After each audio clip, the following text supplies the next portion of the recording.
Okie dokie. Let us start the webinar.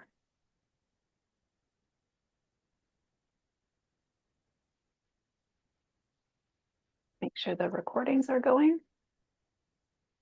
Awesome. Okay.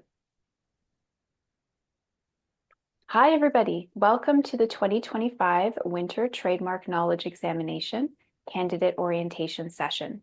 My name is Jen Slobodkin, and I am joined today by my colleague, Tiffany Camus. Tiffany will introduce herself and explain the interpretation option to listen in French. Good afternoon, everyone. I'm Tiffany Camus. I work with Jennifer. And so for the French speaking agents, bonjour, je suis Tiffany Camus, je travaille avec Jen. Vous avez le choix d'écouter cette présentation en français. Pour cela, il suffit de cliquer en bas de votre écran. Vous avez un globe écrit en dessous interprétation et vous cliquez français. Merci beaucoup.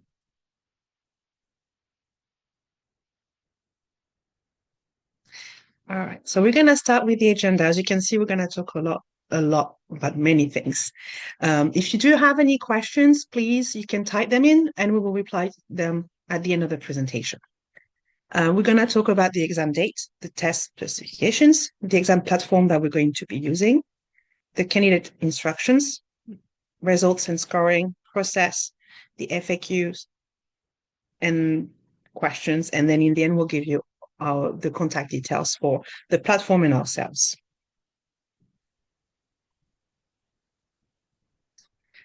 So the exam date is still February 11th, 2025. It's a Tuesday from 1 p.m. to 5 p.m. Eastern Standard Time. Thank you, Tiffany. Now we're going to talk a little bit about what is going to be on this examination. CPATA develops each examination using a set of test specifications approved by the registration committee to ensure that the exams test defensively. The test specifications, which you can find on our website, outline what an exam will measure in terms of content domain, as well as guidelines on how the content is to be measured. Such guidelines are expressed in terms of structure, which include information about format, length, and cognitive level, and context, which include the circumstances in which the examination questions are framed and that can influence their interpretation. The content weights for the qualifying examinations were each set by a group of practicing agents with guidance from a psychometrician. These weights were informed by average criticality and important ratings from the large-scale competency validation survey, which was administered in September of 2022. The recommended content weights were presented to the registration committee for approval. The knowledge examinations are set for 4 hours. They are closed book and consist of 135 multiple choice questions, up to 10% of which may be marked as non-scored. The non-scored items do not count toward the final score, but are used to gather data on item performance for future test forms. For the 2025 examinations, the non-scored items will be selected after the examination based on item analysis. In future years, the non-scored items will be likely selected in advance of the exam administration. Candidates are not advised which items are non-scored to ensure valid data. In the case of these knowledge examinations, 3 hours would typically be adequate for most test takers. Given that time pressure is not a tested construct on this examination, and given accessibility goals, the time to complete the examination was set at 4 hours. The knowledge examinations use a closed book format, where the items are designed to test general understanding of core concepts rather than information retrieval. That means that you will not have access to the Trademark Act or the trademark regulations during this examination. Test takers are encouraged to prepare by reviewing source materials with the goal of understanding key concepts and familiarizing themselves with important sections of relevant legislation. A closed book format was selected for the knowledge exams for test quality reasons. The ideal knowledge-based test items focus on understanding of core concepts rather than on minute details or information retrieval skills. Such items better test core constructs for improved validity and require less frequent updates for improved reliability. It was also chosen to be closed book to reduce time pressures. A closed book exam tends to rely less on time pressure. This can be especially beneficial to those who are multilingual, those with test anxiety, and those requiring various accommodations. The examination is administered using a computer-based platform supported by paradigm testing. The examination will be remotely proctored using live proctors from Monitor EDU. French-speaking proctors are available upon request. Please contact the registration department at CPATA as soon as possible to arrange for a French-speaking proctor if that is how you wish to proceed. Here are the requirements for taking the exam. The specific technical requirements are available in the instructions and protocol guide, which will be posted within the next day or so. In order to complete the exam, you will need the following: a laptop or desktop computer, the most recent version of the secure browser. And please note, this is really important. You must make sure that you uninstall any previous versions of the secure browser and install the newest version. Even if the link is the same, the actual application has been updated. Note, there are French directions located at the bottom. Please scroll to access them if needed. You will also need a mobile phone running at least Android OS 6.0 or Apple iOS 12.0 with a functioning camera and microphone. The Google Meet app must be downloaded to your mobile device. A steady and reliable internet connection, Wi-Fi, will be required for mobile streaming, with the minimum upload speed of 1 megabytes per second. A 6-foot extension cord and phone cord, a phone stand or something to prop the mobile phone on, a government-issued ID, a candidate ID, which is not your CPATA number. It's the candidate ID will be provided on your confirmation of exam registration issued by CPATA, and a quiet venue. You must be alone in the room. And here are some tips for setting up your room. There is a video linked on the setup guide. Please keep these things in mind when setting up your testing environment. There should be adequate lighting. Walls should be blank. Your table or desk should be clear, other than your laptop computer. The areas beneath the desk and chair should be clear. The computer and mobile phone should be plugged in for the duration of the exam. You should have within reach a 6-foot extension cord and use it, if requested by the proctor, to move the computer and mobile phone. You should inform other individuals that may share space with you about your exam date and time, and confirm that they will remain quiet during the exam and will not enter the exam room. You must be alone in the exam room for the duration of the exam. No one can enter the exam room during the exam. And finally, non-required electronics and any security or recording devices in the room must be turned off and put away in a safe place so that you will not be able to reach them.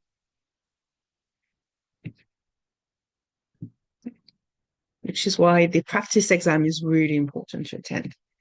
Every candidate must test the exam platform with an exam proctor between February 3rd or 7th.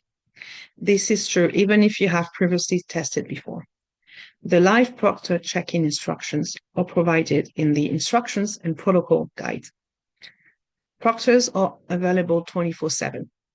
You will be able to test your computer system and ensure everything works properly before the exams are written the following week. This is not a full mock practice exam. You will only be presented with the published practice exam questions again. This is to give candidates more familiarity with the platform and what to expect on exam days.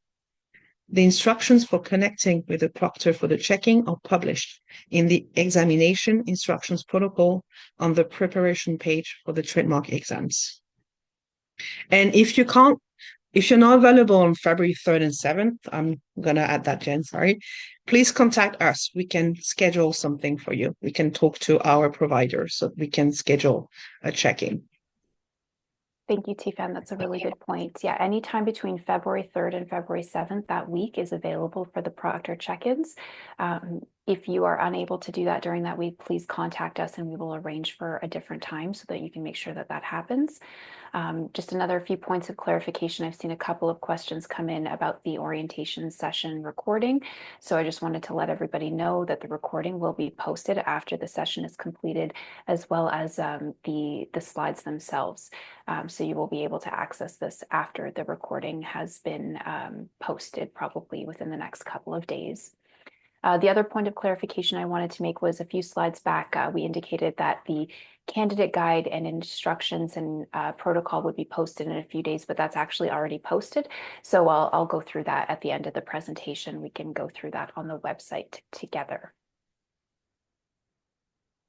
All right, so on to candidate instructions, preparation for examination days, testing your equipment. So definitely we just talked about having the live proctor check-in. You need to test your equipment ahead of time. You should not be testing your equipment on exam day. That's why we have the live proctor check-in set up the week before the exams so that any technical issues can be worked out ahead of time. IDs. You have to have a government issued photo ID with you for the proctor check-in, as well as for the actual exams themselves. And that is a security measure to make sure that the person that is actually writing the exam is the agent in training that we have in our records, and nobody is doing anything nefarious there. Apologies, I just changed the slide. And then the candidate number. So Tifan also mentioned that your candidate number is not your CPATA ID. So your CPATA ID is a publicly available number that is your unique identifier that we use to associate with your registration with CPATA.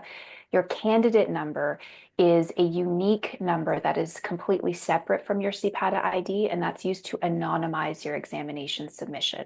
And so we will be issuing candidate numbers or candidate IDs through the exam registration confirmation, which will be sent out in just a few weeks. So just keep those things in mind. You'll have to have your photo ID with you as well as your candidate ID for the actual exam itself. On the actual examination day, it's really important that you have to connect with a proctor to be able to access the examination. So you shouldn't be waiting for somebody to send you something on the examination day.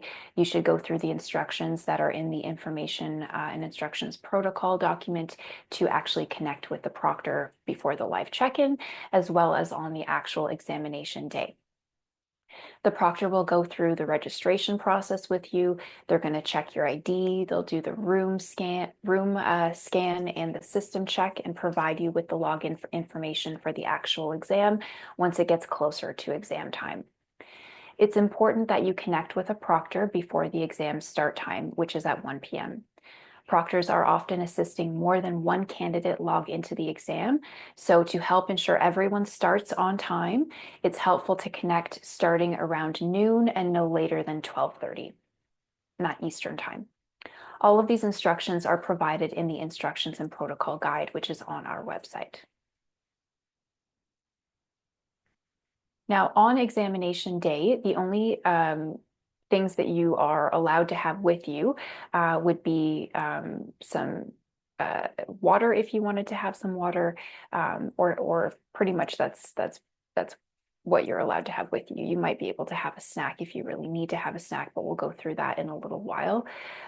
You are not allowed to have access to the following types of personal items. So the first is a mobile phone. The only mobile phone that you're allowed to have with you is the one that you're using for proctoring. You can't have access to any other mobile phones or electronic devices during the exam. You're not allowed to have any headphones or headsets, wired or Bluetooth, connected or on or near you. You can't have handheld computers or other electronic devices. No watches, no wallets, no purses, bags, or coats. No books, notes, or any other materials. So there is no scrap paper permitted for this examination. You are not permitted to have anything for writing with you at all during this examination. You're also not allowed to wear any hats or other head coverings unless they're worn as a religious observance.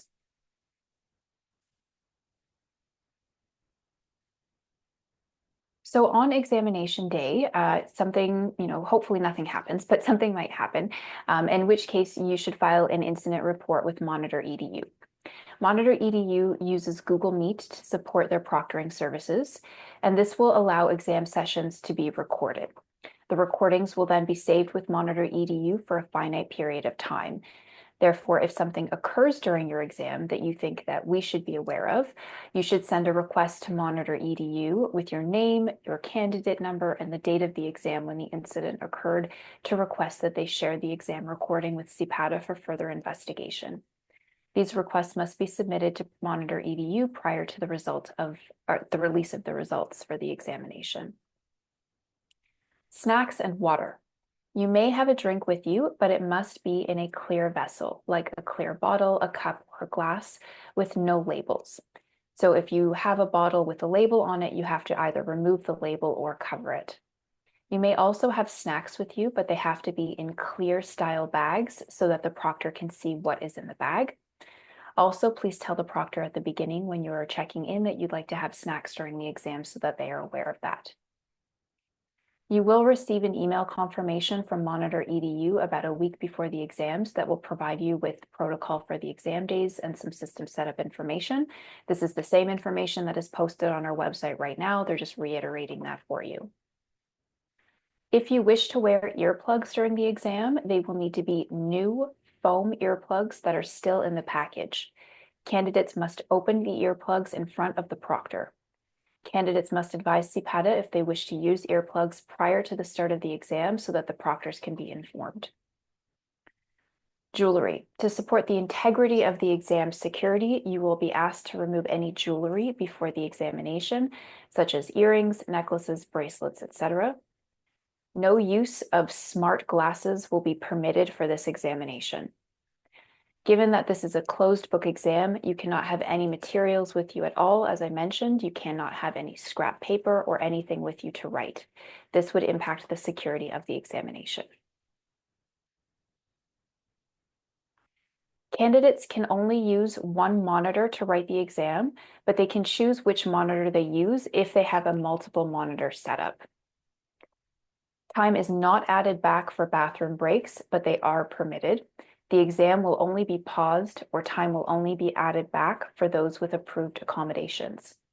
When a candidate leaves the testing area for a bathroom break, proctors will perform another security check when the candidate re-enters the testing area. Candidates who are absent from the testing area for an extended period of time, for example, longer than a couple of minutes, or who take frequent breaks will be flagged for exam security issues. If exam security issues are detected, the candidate's examination attempt may be invalidated. In the event of any technical issues, candidates must get the proctor's attention. This will allow the candidate to communicate with the proctor, who will then assist them. Time is only added back or the exam is only paused, only if the issue is beyond the candidate's control. You must get the proctor's attention and make a request for additional time for this to be considered. We will go through how to get the proctor's attention later on in this presentation.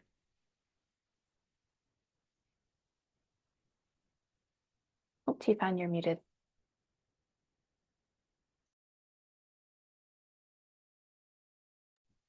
So you have a maximum of 4 hours to complete your examination. All exams will be submitted 4 hours after you have started your exam. It is your responsibility to ensure that your environment is adequate for testing.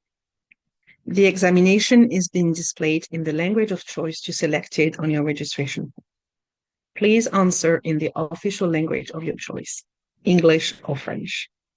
Computer problems, internet-related difficulties, and connectivity issues, including problems resulting from a power outage, should be directed to the live proctor during the exam. As this is an individual examination, you're strictly forbidden from consulting any other individual's materials.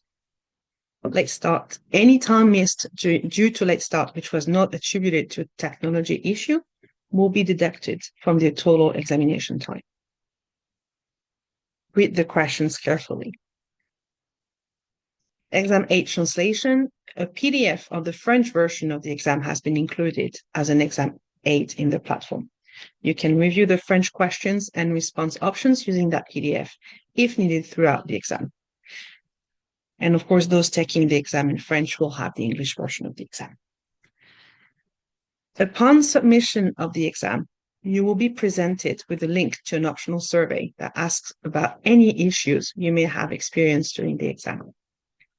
To complete the survey, click on Survey on the submission page.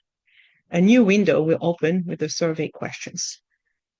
Please complete the survey and click Submit. Once the survey has been submitted, close the Survey tab and then click on Close on the exam submission page. Note that once your exam has been submitted and you are presented with the survey page, you will not be able to go back into the exam. The system will ask you to confirm your wish to submit your exam before the submission is made.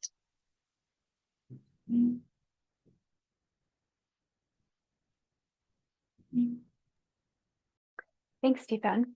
Let's take a look at the examination platform. Once you have connected with the proctor and been checked in, you will receive the link to the examination. You will see the exam on the dashboard. You would click on Start the Test to actually begin the exam. Read the instructions and agree to the candidate agreement.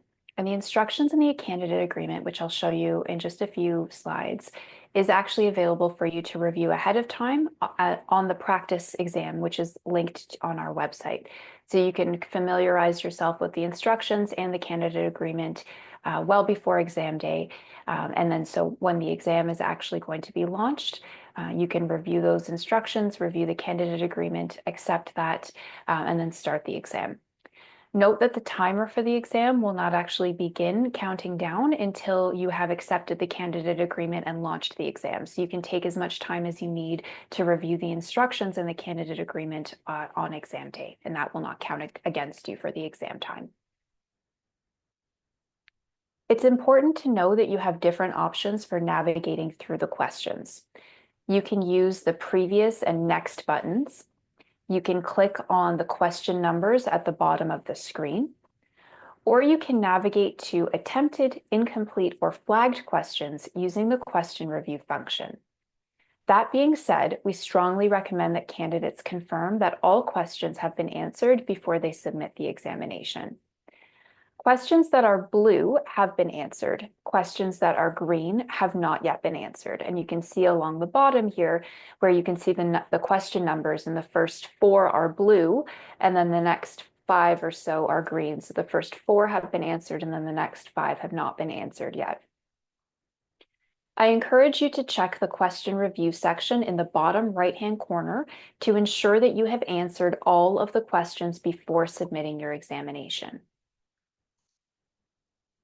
Here is a sample view of what a multiple choice question might look like on the platform. And you can also see what the sample exam looks like on the platform linked on our website. So you can see here, the top right-hand corner is the clock. That is the countdown clock. And so that's why you're not permitted to have any watches or clocks or anything during the exam, because you have a timer built in specifically for your administration. Right below that, you'll see a tab for the exam aids. And in the exam aids, there will be a little notepad where you can type notes for yourself if you need to. You can also access the French or English PDF versions of the exams through those exam aid tabs, just in case you have any issues viewing the entire question, for example, for any reason, or you wanted to review the question in the alternate language. You can see at the bottom left-hand corner of the screen, that's where you will see the different questions. And if you click on any of those numbers, then it'll bring you to the question that you've clicked on. As I mentioned from the previous slide, those little boxes will turn blue. Once you have answered a question, they will remain green if you have not answered them yet. bottom right-hand corner of the screen, you will see the Submit button right underneath the question review section. So once you have completed all of the questions and you have reviewed your questions and you're happy with what you have selected, that's where you would click Submit, and a pop-up will ask you if you're sure you want to submit your exam. If you click on yes, then that's where the exit survey will be linked for you, so it won't count against your time. Here is another sample view, and you can see the multiple choice questions for this exam are not as lengthy as the content that you see on the screen here, but it could be that you have a longer background for the stem of a question, in which case it'll be displayed the same as the previous screen. You can also highlight or strike through text that is on the screen by selecting the text and then right-clicking and then selecting highlight or strike through. You can also select the same text and then click unhighlight or unstrike through to remove that if you wish to remove that after you've already put it on the screen. And again, I'll share my screen at the end of the presentation and kind of go through what this looks like on the sample exam, which is linked on our website. Now, this came up last year, so I wanted to make sure that I had a slide specifically in the presentation to address it, because candidates use different computers. Not everybody uses the same computer monitor and the same computer monitor size. And so in some cases, some of the questions may have been cut off on part of the screen for some candidates. You can always see them through the exam aids, so that shouldn't be an issue in terms of you being able to see the full question. But if you find that there is any text that's being cut off on the screen, you can use the font increase or decrease functionality, which I'll show you on the platform, to increase or decrease the size of the text itself. You can also use Control plus or Control minus on your keyboard to zoom in or out on the exam window screen, and that will also change the view so that it will hopefully not be cutting off any text that might be cut off for you. And then, as I mentioned, you can review the question in the exam aid PDF. So there's different ways that you can change the view of the exam if you're having any issues with any text being cut off for any reason. And this can be helpful for candidates with smaller monitors where the text may be cut off for some questions. Now let's talk a little bit about troubleshooting in case there are any issues that occur during the examination. It's important that you know what to do. And in the next slide, Tifan will go through the protocol for getting a proctor's attention if you experience any of these issues during the examination. Power outage. So a power outage is a sudden loss of electricity that interrupts the exam delivery or causes test takers' devices to shut down. If a candidate loses power and the device shuts down, they need to, first of all, remain calm. If the computer is off, then the exam timer should automatically be paused. The candidate should get their proctor's attention to let them know what has happened, and then the proctor will guide them on what to do next. Monitor EDU will escalate the issue to CPATA, and then we'll talk about backup locations or options if power is not restored right away. Network connectivity issues. These can include problems with the internet connectivity, which prevent test takers from accessing the exam platform or cause the exam to freeze or disconnect. If a candidate has internet connectivity issues, they will need to let the proctor know right away. The proctor will then ask the candidate to restart the computer. While this is happening, if the candidate has access to the internet router or the modem, they will need to restart that as well. If the issue does not resolve itself, then again, Monitor EDU will escalate the issue to CPATA, and we'll talk about next steps. Technical issues or software malfunction with the platform. Issues with the exam software, such as errors, bugs, incompatibilities, or crashes that interfere with exam delivery or prevent test takers from progressing through the exam, would fall under technical difficulties. If a candidate experiences any of these issues, they have to contact the proctor right away for troubleshooting assistance. Remember, if you experience any issues, you must get the attention of the proctor. Now, Tifan will explain how to do that. Thank you, Jen. If you need the proctor at all during an exam, please say your name and raise your hand and wait for the proctor to connect back through audio with you. Proctors can manage more than one test taker at the same time. So if it takes them a minute to respond, it could be that they're assisting another test taker. If they do not respond, please pick up your phone and wave at the camera or hold your phone so they can see that you need something. Please do not disconnect from the video chat without talking to the proctor first. Now I'd like to turn our attention to results and scoring. There is no single method to determine a defensible pass mark for all tests or purposes. Different methods are suited to different circumstances.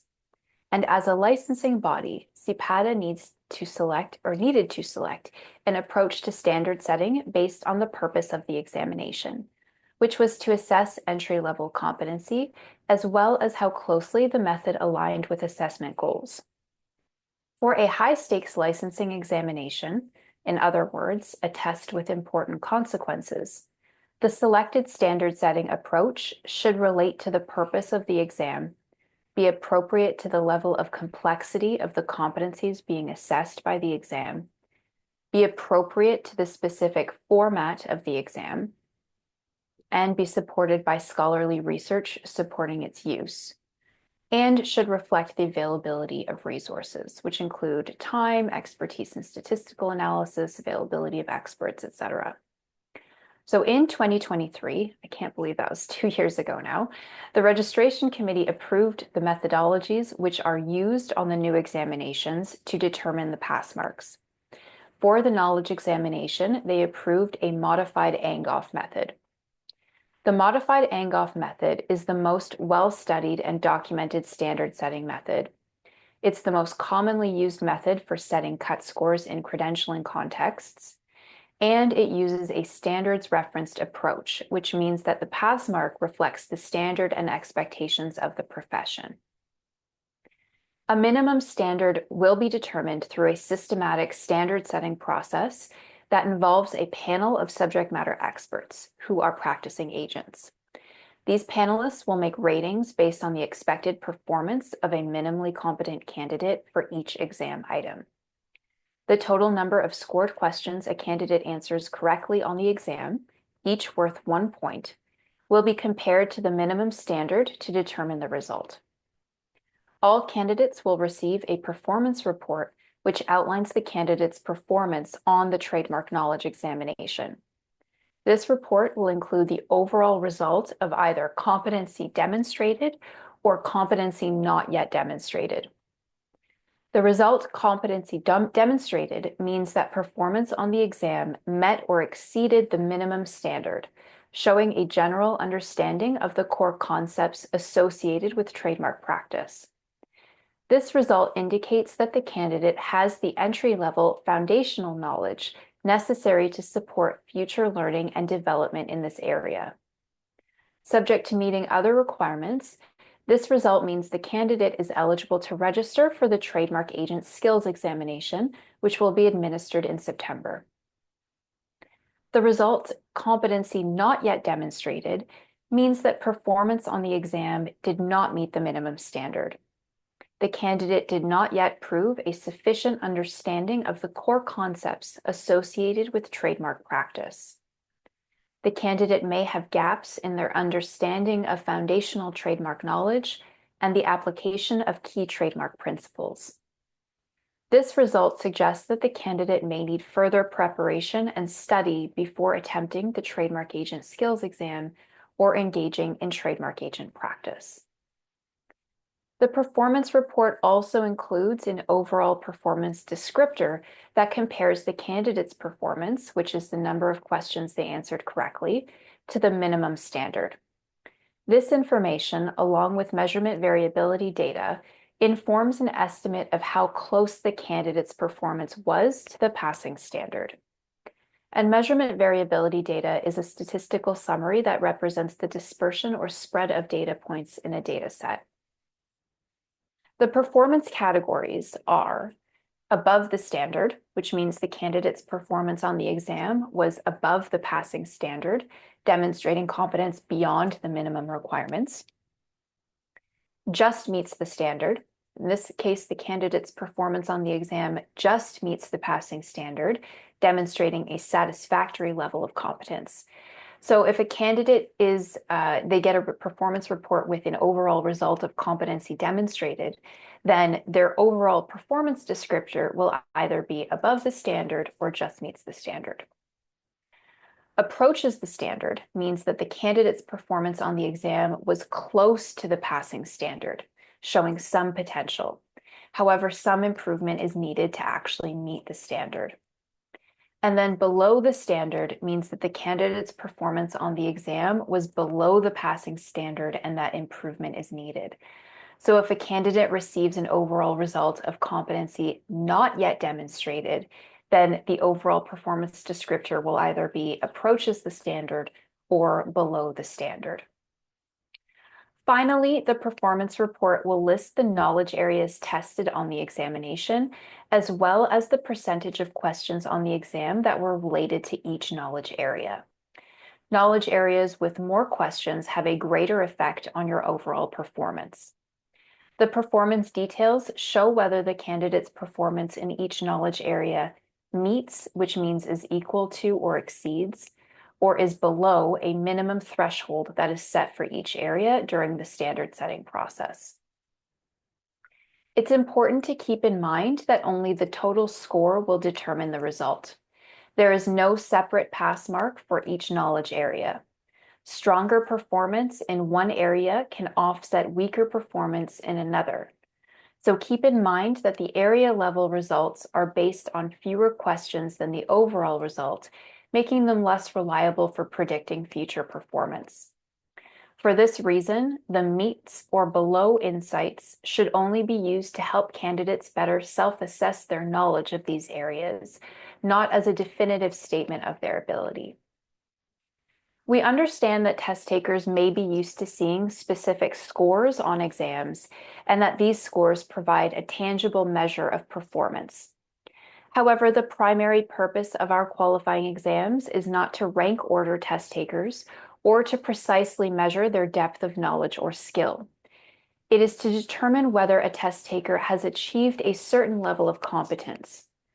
The important question is not how much better did one person do compared to another, but has the person met the minimum level of competence required to practice safely and effectively?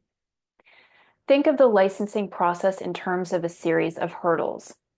The goal of completing these hurdles isn't necessarily about how much faster one person is than another.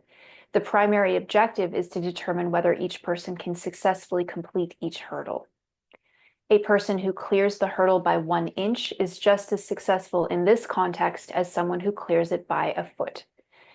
In a similar vein, our qualifying examinations work more like a series of hurdles rather than a race against each other to compete. As such, the score isn't as meaningful as the overall decision of competency demonstrated or competency not yet demonstrated. You can also think of a pass mark as analogous to the height requirement for an amusement ride. When you approach a ride, there is a sign indicating a height that guests must be a certain height to ride the ride. The point of this measure isn't to see who the tallest person is, but to ensure everyone on the ride meets a minimum height for safety reasons. Similarly, our exam isn't about who achieves the highest score, but whether each candidate has reached the necessary height or level of competence to practice the profession safely and effectively. Focusing on the result rather than the numeric score can also help reduce unhelpful competition amongst test takers, which can also lessen test-related stress and anxiety. Our goal is to ensure that each licensed individual is qualified and competent. We have chosen this method of reporting for our exams because we believe this method best serves that purpose. The approach focuses on the goal of achieving general proficiency rather than encouraging test takers to chase after a high score. Finally, you might be wondering if you can challenge your result. The short answer is no, you cannot challenge your result.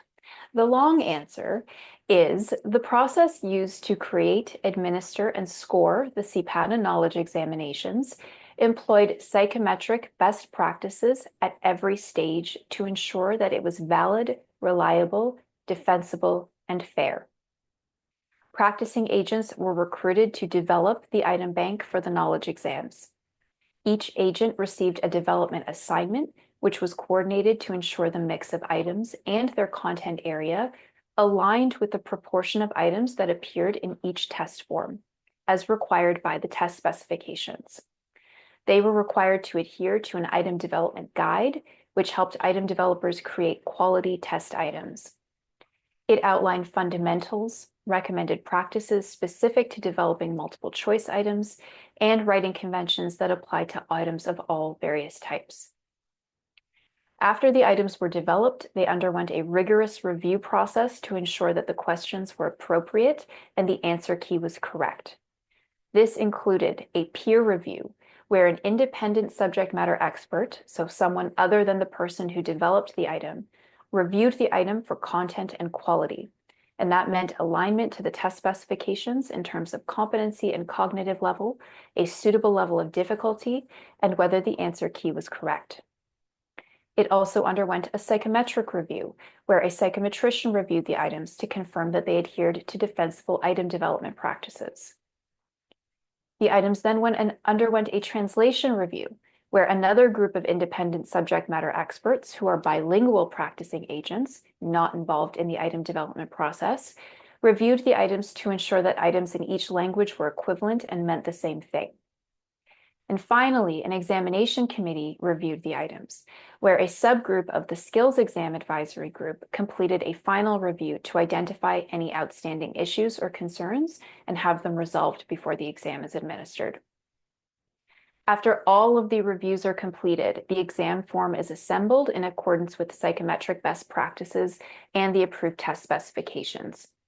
The form was assembled and randomly sequenced in a way to balance content area and cognitive level. Once the form was assembled, it was piloted by a group of practicing agents. An item analysis was conducted by a psychometrician to flag items that required additional review, and any outstanding issues related to those items were resolved. After the exam is administered, we will complete a standard setting process, as I described when I spoke about the results and the scoring. During this process, the psychometricians will conduct another item analysis with the data from the actual administration. The exam advisory group members will then complete a key validation process where they will review and validate items that were flagged during analysis. During this process, the answer key might be corrected if, for example, an item was miskeyed. An item could also be scored with 2 or more keyed answers if, for example, 2 options were considered correct but not resolved before the exam was administered. All candidates might be awarded credit for an item, or the item may be removed from scoring. So during that key validation meeting, there are a bunch of different actions that can be taken by the exam advisory group to ensure that the exam was fair. The standard setting process will then occur to derive the proposed pass mark, or the calculated pass mark. The registration committee will meet to approve the pass mark, and the results file will be generated using that information. The results file will then be reviewed for accuracy before we generate the performance reports. In summary, we have implemented checks and controls in the development, review, and scoring process to verify the accuracy of the results. This includes investigating and resolving any discrepancies or questions before releasing performance reports. In addition, before notifying any exam test taker of a result of competency not yet demonstrated, we engage in an administrative review of that result. The review is automatic and is at no cost to the test taker, and for this reason, performance report results are considered final when they are published. The knowledge examinations will be administered twice starting in 2025. Because agents in training complete their training programs at different times throughout the year, and the dates of the examinations are fixed on an annual basis, to ensure fairness, all agents in training are permitted to attempt the knowledge examination up to 4 times. Agents in training who do not attempt the knowledge examination within 2 years after the day on which they complete their training program will be required to provide and complete a remedial training and education plan before being permitted to attempt the exam. Agents in training who do not yet demonstrate competency on the exam after 4 attempts will also be required to provide and complete a remedial training and education plan before being permitted to attempt the exam again. Agents in training who have attempted the knowledge exam and request a delay in writing a subsequent administration of the exam for a reason beyond their control, and who don't attempt it again within a period of 2 years, will also be required to provide and complete a remedial training and education plan. Now, what happens if there are extenuating circumstances or irregularities during an exam? CPATA uses various methods to detect and address issues and irregularities. At the end of each exam administration, we solicit feedback from test takers about extenuating circumstances through that exit survey. And a test taker can let us know whether there should be compassionate consideration or consideration for medical reasons or process anomalies that they believe materially impaired their exam performance. CPATA will also actively seek and analyze information from test takers, exam administrators, and experts to identify irregularities in exam administration, including misconduct.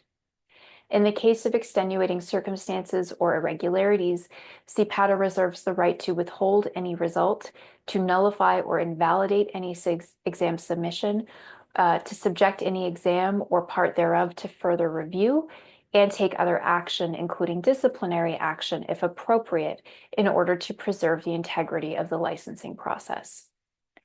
So the next administration after the winter administration will be May 27th, 2025. And so if a candidate is not able to demonstrate competency on the winter exam administration, then you have a rewrite attempt in May that you can take advantage of to hopefully be able to demonstrate competency to establish your eligibility for the skills examinations in the fall. So starting in 2025, as I mentioned, there will be 2 administrations of the knowledge exam, a winter and a spring. So if you're unsuccessful with winter 2025 and spring 2025, then there will be another administration in winter 2026 and spring 2026. Resources are available on our website to assist candidates in preparing for the knowledge examination. This includes the candidate guide, the setup guide, what to study, the test specifications, and the sample exam. Now, I will, just in a slide or two, show my screen and show you where all of this information can be found in addition to the sample exam, and then we'll start answering some questions because I do see some questions coming through. All right, so I'll let Tifan just do this one quickly, and then I'll share my screen on the other area. Thank you, Jen. So if you have any issues or questions with Monitor Edu, you can reach out to them by email at schedule@monitoredu.com. So you have the email address on the slide, and you can also speak to a live agent by clicking on the link that you can find on the slide as well. If you do have any other issues, concerns, questions, feel free to reach us. Feel free to contact us. You can email us. Something I know now, I think now you're aware of our email address. You can also call us. On the exam day, we'll be available. We're making ourselves available. So if there is any emergency, any last minute questions, we'll be there to help you, to support you. And then after that, I think, Jen, you're going to show them the candidate guides and everything on the website. Yes, thank you. Okay, so let me organize my screens here and reshare. Alrighty.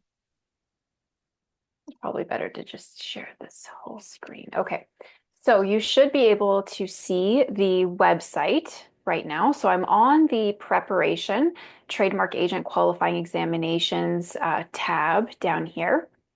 As you'll see, there's links to the knowledge exam candidate guide, the examinations instruction and protocol, and how to search exam aids, which won't necessarily be probably for you for this exam. That's more applicable to the skills exam, but all of these different things are available for everybody on the website right now. I'll just open the examination and instructions protocol really quickly.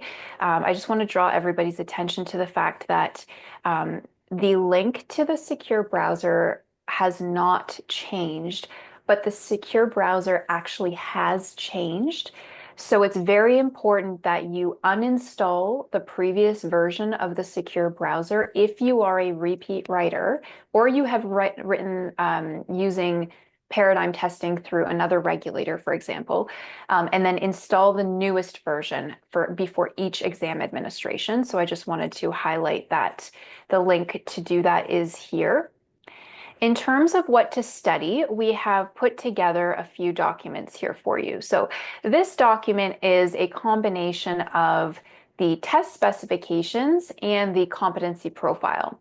You can see here the first knowledge area is about 50% of the exam, and it will cover various sources and knowledge concepts. So these are the various sources that you might want to study. These are the different concepts that you should be familiar with. Same with knowledge specific to registrability and strategy. You can see that up to 15% of the exam, plus or minus 5%, will be related to registrability and strategy. And these are the types of concepts that you should be familiar with that are related to those areas. So this list here is really just taken from the technical competency profile. So there's nothing hidden or fancy about what we've done here. We've really just combined the test specifications with the competency profile to make it a little bit clearer for everybody what they should be studying to prepare for this exam. The knowledge test specifications are linked right underneath that, and you'll notice that that's very similar to the slides that we had earlier in the presentation, where you can indicate where it indicates the breakdown, the percentage of marks for each of the different areas, the cognitive levels, the format, et cetera, et cetera. So all of that is available on the website. Sample knowledge exam questions. So if you click on sample trademark knowledge exam, it will launch the sample exam. So these are the instructions that you can familiarize yourself with before the actual exam is written. Read the terms and conditions and the candidate agreement. And then once you accept that, then it will launch the sample exam for you. So this is the actual sample trademark knowledge exam. You can see here it has the stem of the question up here, the 4 options. You can see that it turned blue as soon as I selected one of the options because then it recognized that I answered that question. You can bookmark a question. You can click previous and next to go back and forth between the questions. You can see up here the timer is counting down from 4 hours. The question review button here, attempted, incomplete. In the exam aids, you'll see that this is the French PDF of the exam, so you can take a look at that if you wanted to see it. And this is what the notepad looks like. So this is a test, just so you can see how that works. The font down here, you can increase the size of the font, increase it really, really big if you want, or decrease it back down. And also do the Control plus and Control minus to change the screen to see if anything's cut off there for you. And then this is the submit button down here. So you'll get this warning button. If you accidentally click on submit, but you're not done, you'll have to click yes as well in order for the exam to actually submit. So if you're not ready to submit, you click no, and then you can get back into the exam. If you are ready to submit, then you click yes, and it will submit the exam for you. And it indicates that the survey link will be active for the exam administrations. So you just close that down. And that's pretty much what the testing platform looks like. What else did I want? So those are and then the answer key. So if you wanted to see how you were doing on that exam, then you'll be able to see what the answer key is for that sample. And that is pretty much it for the preparation page. Once we have the recording and the slides, then they will be posted here under the orientation session section. So that's pretty much what I wanted to share with everybody today in terms of the content on the website and how to navigate the exam platform. So I'll just go into the questions now, just to start answering some of these questions. Now, I do know that some of these questions came in during the presentation, so if we've already covered the content, then I might just skip over the question and not answer it again. So I apologize if you missed it, then please write back into the Q&A box with your question, and we'll be happy to look at that for you. And if I So may add, if you have a yes, question in French, feel free to write it in French and I will translate it. thank you. Yes, Or please. maybe Jen will understand as well. Well, I'm better at understanding than I am at responding, so we'll see what happens. Okay, so a couple questions about recordings. So we've already dealt with the recordings and the copies of the presentation.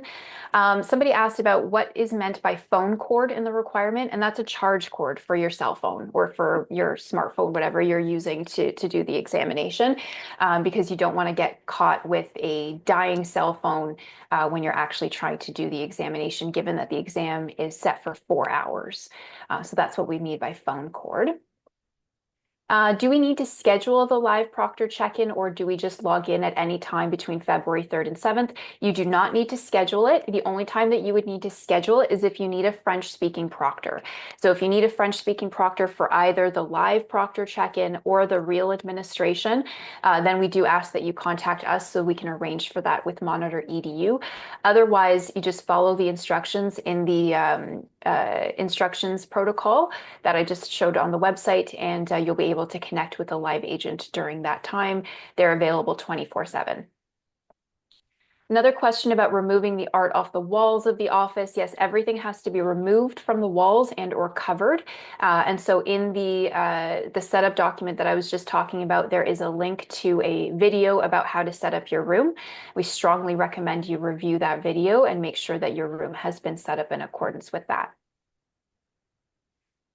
If your main monitor, bigger screen doesn't have a webcam, do I need to use the laptop to do the exam? You need to be able to have the 2 cameras set up. So I would check with Monitor EDU during your live proctor check-in to see how everything can be set up.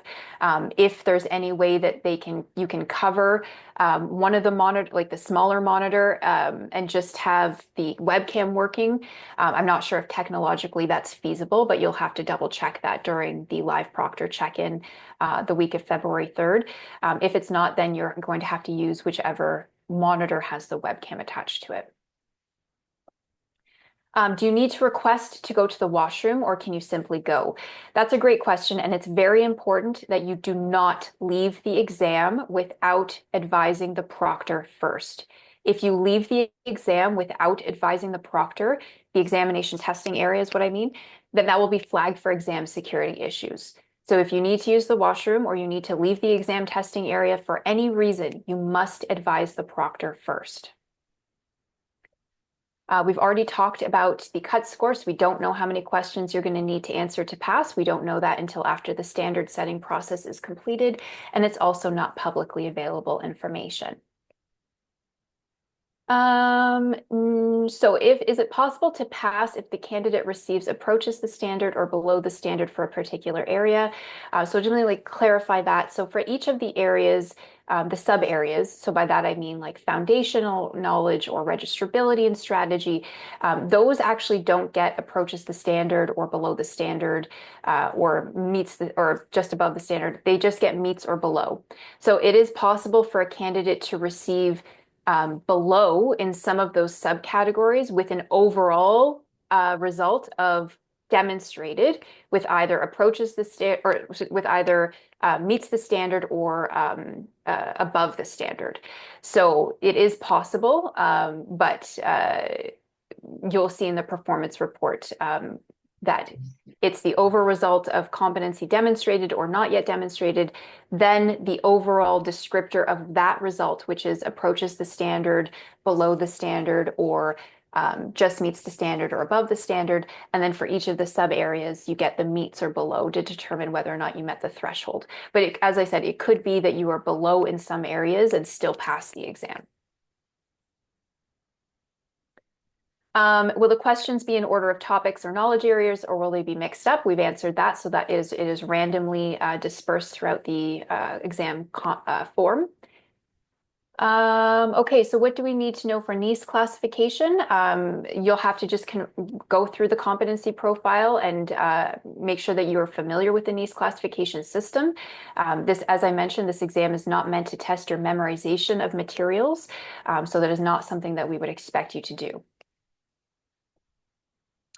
The results for this examination, I believe, will be released in April, and that will allow people to register for the spring knowledge examination if they do not demonstrate competency on the winter knowledge examination.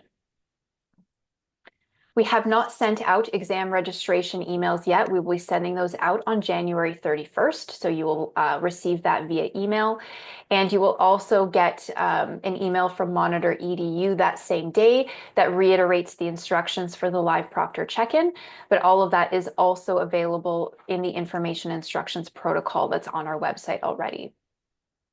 The proctors monitor you through Google Meets.